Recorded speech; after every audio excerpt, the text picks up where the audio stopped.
Hello friends and welcome to your YouTube channel to orders recorded.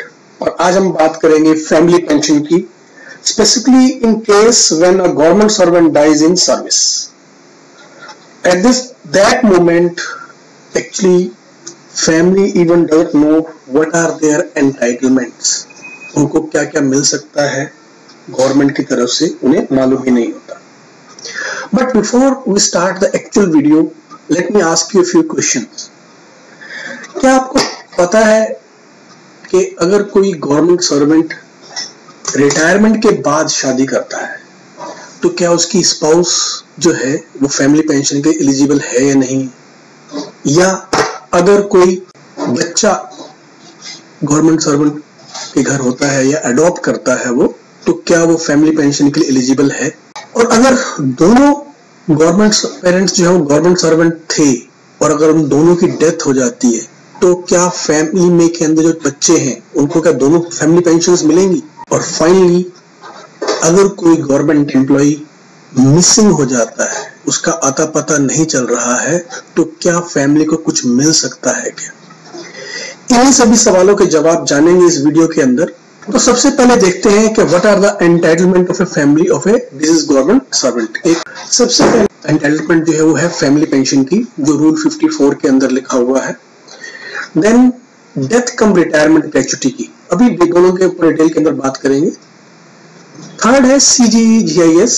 CGE-GIS के अंदर ध्यान रखिए कि ये डिपेंड करता है ग्रुप के ऊपर। अगर कोई ग्रुप C एम्प्लॉय है तो ग्रुप C एम्प्लॉय का जो इंश्योरेंस होता है वो होता है 30,000 का। ग्रुप B के लिए जो है ये 60,000 का होता है और ग्रुप A के लिए जो है वो 1,20,000 का होता है। इसके अलावा उनके जो सेविंग फंड के अंदर पैसा होता है इंश्योरेंस के, वो पैसा उनको मिलता है। इसके ऊपर डिटेल के अंदर एक और अलग से वीडियो बनाएंगे कैसे कैलकुलेशन होती है। फिलहाल बस आप ये समझ लीजिए कि इंश्योरेंस का पैसा कितना है, ग्रुप के हिसाब से होता है, एंड सेविंग फंड का पैसा मिलता है जो लगभग 30 से 40 हजार रुपया होता है। इसके अलावा लीव एनकैशमेंट मिलता है उनको।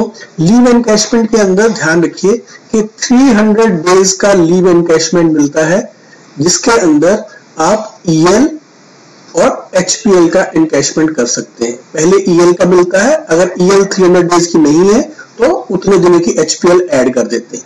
फॉर एग्जाम्पल, अगर किसी के पास 200 डेज की EL है तो 100 डेज की HPL मिल जाएंगी उनको। और उसके अंदर क्या क्या मिलता है, एक तो आपकी बेसिक पे मिलती है और एक आपका DA मिलता है। इन दोनों को मिला के लगभग आप अगर 300 डेज की है 10 मंथ्स की आपकी लीव एनकैशमेंट मिल जाती है। GPF, अगर गवर्नमेंट सर्वेंट GPF के लिए एलिजिबल है तो GPF का अकोमोडेशन उनको फैमिली को मिल जाता है। अगर वो अपने होम टाउन में जाके सेटल होना चाहे या कहीं और सेटल होना चाहे ऑल ओवर इंडिया, तो वहां जाने के लिए उनको TA मिलता है, ट्रैवलिंग अलाउंस मिलता है, पूरी फैमिली के लिए टिकट मिल जाता है। इसके अलावा अगर वो जहां सेटल हो रहे हैं वहां पे CGHS की फैसिलिटी अवेलेबल है तो they can also claim for CGHS card. CGHS card के लिए उनको पेमेंट करना पड़ता है। 10 ईयर्स का जो है उनको पेमेंट इकट्ठा करके और फैमिली के लिए CGHS कार्ड मिल जाता है।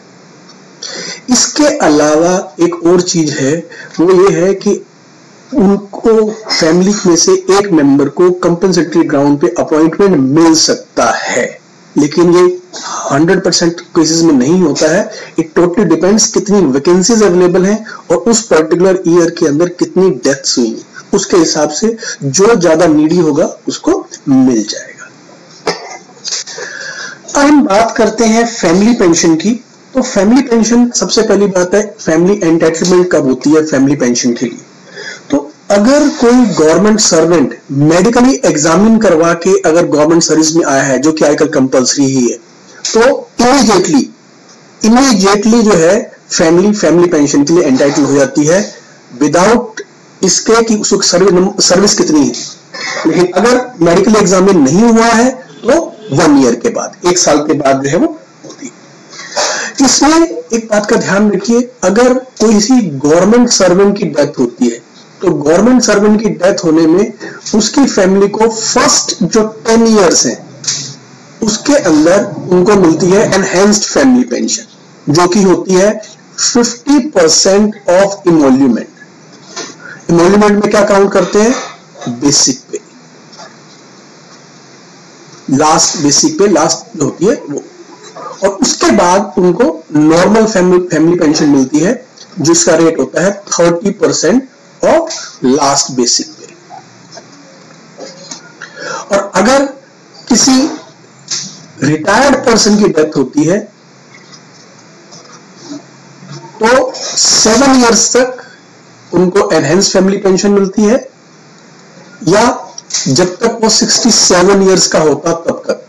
यानी कि अगर किसी की 62 इयर्स में डेथ होती है तो उसकी फैमिली को 5 साल तक मिलेगी, और उसके बाद नॉर्मल फैमिली पेंशन ये वाली और एनहेंस फैमिली पेंशन 5 साल तक मिलेगी। इसके अलावा जो है, जब हम बात करते हैं फैमिली पेंशन की, तो मेन बात है फैमिली पेंशन मिलती किसको है। जनरली फैमिली पेंशन सिर्फ एक ही फैमिली मेंबर को मिलती है। इन केसेस के अंदर जो है एक से ज्यादा को मिल सकती है, यानी कि अगर बच्चे हैं और वो ट्विंस हैं उनको मिल सकती है। एक से ज्यादा विडो है तो उनको अलग अलग मिल सकती है। अगर एक विडो है और दूसरी विडो से आपके बच्चे, यानी कि विडो को ऑलरेडी जो है डेथ हो चुकी है और उनके बच्चों को मिलती है। फैमिली के लिए कैटेगरी क्या है? 2 कैटेगरी से। फर्स्ट कैटेगरी के अंदर वाइफ और हस्बैंड या बच्चे आते हैं। वाइफ जो है वो या हस्बैंड जो है उनको कब तक मिलती है? जब तक वो रीमैरिज ना कर ले या जब तक उनकी डेथ ना हो जाए। इसमें एक बात का ध्यान रखिएगा, as far as ladies concern, अगर लेडी जो है वो रीमैरिज करती हैं और पहले कोई उनका बच्चा नहीं है तो भी उनको फैमिली पेंशन मिलती रहती है अगर उनकी इनकम 9,000 प्लस डीए से कम है। सेकेंड बात, बच्चों को जो मिलती है वो मिलती है उनकी एज के हिसाब से। सबसे पहले सबसे बड़े बच्चे को मिलेगी, फिर छोटे को, फिर उससे छोटे को, लेकिन उससे पहले स्पाउस जो है वो इनएलिजिबल हो जानी चाहिए, उसके बाद उनको मिलती है। सेकेंड कैटेगरी के अंदर जो है वो आता है आपका mother, father, widows, divorce, unmarried daughter. यहाँ पे एक चीज शायद मिसिंग है, सिबलिंग यानी कि ब्रदर सिस्टर भी मिल सकती, उनको भी मिल सकती है अगर पेरेंट्स जो है वो फैमिली गवर्नमेंट सर्वेंट के ऊपर डिपेंडेंट है। यहाँ पे ध्यान रखिएगा, सेकेंड कैटेगरी को हम कंसीडर तभी करेंगे अगर फर्स्ट कैटेगरी अवेलेबल नहीं है। तो यहाँ पे कोई भी एलिजिबल नहीं है तभी सेकेंड कैटेगरी को हम कंसीडर करेंगे। फैमिली पेंशन के अंदर कुछ एक बातों का ध्यान रखना चाहिए। एक एग्जांपल देता हूं आपको कि मान लो कोई गवर्नमेंट सर्वेंट है और उसकी शादी हुई, अनफॉर्चुनेटली हस्बैंड और वाइफ की बात नहीं बनी और बात डिवोर्स तक पहुंची, लेकिन वो कोर्ट के अंदर नहीं गए, उन्होंने अपनी सोसाइटी के अंदर ही, समाज के अंदर ही आपस में राजीनामा कर लिया कि ओके ठीक है, तुम अलग मैं अलग, तुम अपने घर मैं अपने घर, तुम शादी करना चाहो कर लो, मैं शादी करना चाहूँ मैं कर लूँ। ये आपका क्या है, जुडिशली सेपरेटेड हो गए, कोर्ट के अंदर कुछ नहीं है। अब उस गवर्नमेंट सर्वेंट ने दूसरी शादी कर ली और सब रिकॉर्ड के अंदर सेकंड वाइफ का नाम ही है, सब कुछ। अब गवर्नमेंट सर्वेंट की डेथ हो गई तो ध्यान रखिएगा, अगर फर्स्ट वाइफ ने क्लेम किया कि मुझे पेंशन चाहिए तो she is very much eligible. Society के अंदर जो आप सेपरेशन करते हैं ऑफिस के रूल बुक के अंदर वो मान्य नहीं है। डिवोर्स मतलब डिवोर्स फ्रॉम कोर्ट, इस बात को ध्यान रखिएगा। दूसरी बात जो है, जहां पे हमने बोला कि डिवोर्स डॉटर, विडो डॉटर या unmarried daughter, they are also eligible for family pension, लेकिन वो एलिजिबल तब होंगी अगर बच्चे दूसरे जो है वो इनएलिजिबल हो जाए। बच्चे एलिजिबल कब होते हैं? या तो उनकी शादी हो जाए, मैरिज, ठीक है, या वो अर्न करना स्टार्ट कर दे, कितना 9,000 प्लस डीए से ज्यादा, और या वो 25 इयर्स के हो जाए। इसके अलावा अगर कोई डिसेबल्ड बच्चा है उसको पूरी लाइफ जो है वो फैमिली पेंशन मिलती है। यहां पे इस बात का ध्यान रखिएगा, एक ऑर्डर ऐसा भी है जिसपे लिखा हुआ है कि अगर डिसेबल्ड बच्चा है उसकी शादी हो गई तो भी उसको फैमिली पेंशन मिलती रहेगी। अब सेकंड बात है कि अगर कोई डिवोर्स बेटी है और उसका डिवोर्स हुआ है या हो रहा है, तो उसमें शी इज ऑल्सो एलिजिबल। अगर ये वाला कोई बच्चा ऐसा वहां पे अवेलेबल नहीं है तो शी इज ऑल्सो एलिजिबल, उसको फैमिली पेंशन मिल सकती है। अभी रिसेंटली एक ऑर्डर आया है जिसमें उसने ये बोला है कि अगर मान लीजिए किसी को फैमिली पेंशन मिल रही थी और डॉटर का कोई फैमिली डिस्प्यूट चल रहा था और केस ऑलरेडी कोर्ट के अंदर पेंडिंग था, डिवोर्स हुआ नहीं, उससे पहले ही पेरेंट्स की डेथ हो गई और फैमिली पेंशन मिलना बंद हो गई, तो अगर एक बार फैमिली पेंशन मिलना बंद हो जाती थी तो दोबारा स्टार्ट नहीं हो सकती थी। लेकिन वहां पर उन्होंने बोला है कि अगर किसी का ऑलरेडी कोई केस पेंडिंग चल रहा था जब फैमिली पेंशन मिल रही थी, तो बाद में अगर उनका डिवोर्स होता है तो उनको फैमिली पेंशन मिलना दोबारा स्टार्ट हो जाएगी। अगर दोनों हस्बैंड और वाइफ गवर्नमेंट सर्वेंट हैं और दोनों में से किसी एक की डेथ हो जाती है तो उसको फैमिली पेंशन दूसरे स्पाउस को और पे दोनों मिलती है। अगर दोनों पेरेंट्स की डेथ हो जाती है तो बच्चों को 2 फैमिली पेंशन मिलती है, सब्जेक्ट टू द कंडीशन अगर दोनों नॉर्मल फैमिली पेंशन है तो मैक्सिमम अमाउंट मिल सकता है 75,000 दोनों पेंशन को मिला के, और अगर एक एनहेंस फैमिली पेंशन है और दूसरी नॉर्मल फैमिली पेंशन है तो 1,25,000 मैक्सिमम। दोनों एनहेंस फैमिली पेंशन है तब भी 1,25,000 ही मिल सकती है फैमिली पेंशन दोनों की मिला के। अब हम बात करते हैं रिटायरमेंट ग्रेच्युटी की। रिटायरमेंट ग्रेच्युटी के लिए मिनिमम 5 इयर्स की सर्विस होना जरूरी है और ये जो है 1 साल की सर्विस के ऊपर हाफ मंथ की पे मिलती है। पे स्टैंड्स फॉर बेसिक पे प्लस डीए। मैक्सिमम 16.5 मंथ की मिल सकती है ग्रेच्युटी और उसकी अपर लिमिट है 20 लाख।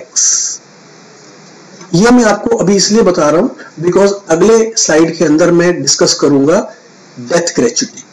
डेथ ग्रेच्युटी का जो रेट होता है जब आप चेक करेंगे, जिस तरह यहां मैंने 16.5 लाख लिखा हुआ मंथ की लिखा हुआ है, वहां पे है 33 टाइम्स मैक्सिमम, लेकिन वो डिपेंड करता है लेंथ ऑफ सर्विस के ऊपर। तो क्या होता है, अगर 1 साल की सर्विस है तो उनको 2 टाइम्स ऑफ एमोल्यूमेंट मिलेगा। फिर मैं बता रहा हूं एमोल्यूमेंट का मतलब बेसिक पे प्लस डीए है। अगर 1 से लेकर 5 साल तक की सर्विस है तो 6 टाइम्स ऑफ एमोल्यूमेंट, 5 से लेकर 11 साल की सर्विस है तो 12 टाइम्स ऑफ एमोल्यूमेंट, और 11 से 20 साल की सर्विस है तो 20 टाइम्स ऑफ एमोल्यूमेंट, और उसके बाद 50 times of emolument for every SMP. SMP stands for 6 monthly period, ठीक है। हाफ ईयर का जो है आपको 50% ऑफ एमोल्यूमेंट मिलता है। ये एसएमपी जब हम रिटायरमेंट ग्रेच्युटी करते हैं तो 1/4 होता है, यानी कि 25% होता है। और यहाँ पे मैक्सिमम लिमिट जो देखिए कितना है, 33 टाइम्स। लेकिन बस एक बात का ध्यान रखिएगा, अपर लिमिट जो है वो चेंज नहीं किया उन्होंने, वो 20 लाख ही रखी हुई है। डेथ ग्रेच्युटी के केस में भी यही है आपका। अगर कोई एम्प्लॉय मिसिंग हो जाता है तो उस केस के अंदर सबसे पहले उनको पुलिस कंप्लेंट करवानी होती है। ध्यान रखिए, एफआईआर अगर पुलिस नहीं लिखती है कोई दिक्कत नहीं है, पुलिस डायरी के अंदर एंट्री होनी चाहिए मिसिंग की, क्योंकि जब वो जो है इसके ऊपर एफआईआर लॉन्च नहीं करते हैं, हो सकता है कि वो अपनी मर्जी से गया हो, ये सब करते हुए एफआईआर लिखते हैं, लेकिन पुलिस कंप्लेंट नोट कर लेते हैं, डायरी के अंदर नोट कर लेते हैं, दैट इज इनफ। इसके ऊपर एक स्पेसिफिक ऑर्डर भी है। तो उस केस के अंदर सबसे पहले जो है फैमिली को क्या मिलेगा, अगर कोई आउटस्टैंडिंग सैलरी है उस गवर्नमेंट सर्वेंट की वो मिल जाएगी, उसका जीपीएफ का पैसा मिल जाएगा और लीव एनकैशमेंट मिल जाएगा।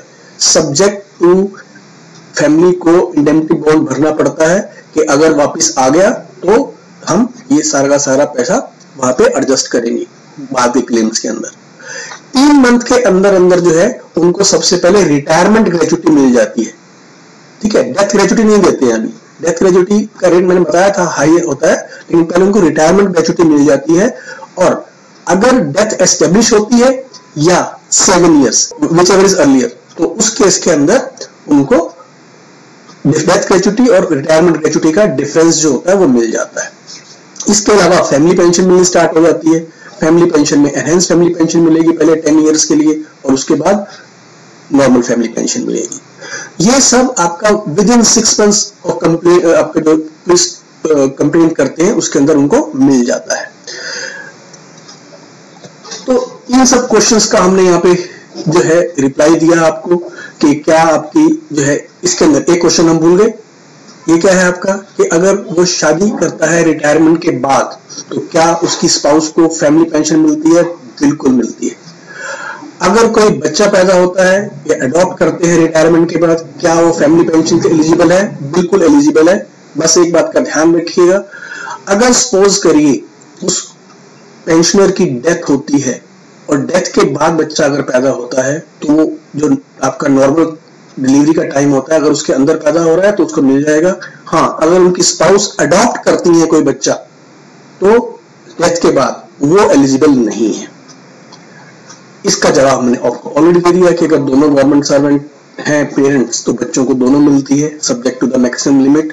अगर नॉर्मल फैमिली पेंशन है तो 75,000 और अगर एक एनहांस फैमिली पेंशन है तो 1,25,000। और मिसिंग गवर्नमेंट सर्वेंट के लिए क्या कंडीशंस हैं वो भी हमने डिस्कस कर ली। तो ये था आज का वीडियो। अगर आपको अच्छा लगता है तो इसको लाइक करिए और अगर आपके कोई क्वेश्चंस हैं तो कमेंट बॉक्स के अंदर उसके क्वेश्चन पूछिए। और अगर आपने चैनल अब तक सब्सक्राइब नहीं किया है तो चैनल को सब्सक्राइब करिए। Thank you very much. जल्दी मिलेंगे एक नए वीडियो के साथ जहां पे जो आपकी डिमांड थी कि एनपीएस का जो टायर 2 है उसके ऊपर डिस्कशन करें, तो कैसे ओपन करते हैं अकाउंट, क्या क्या उसके बेनिफिट हैं, उसके बारे में डिस्कस करेंगे। अब तक के लिए थैंक यू वेरी मच।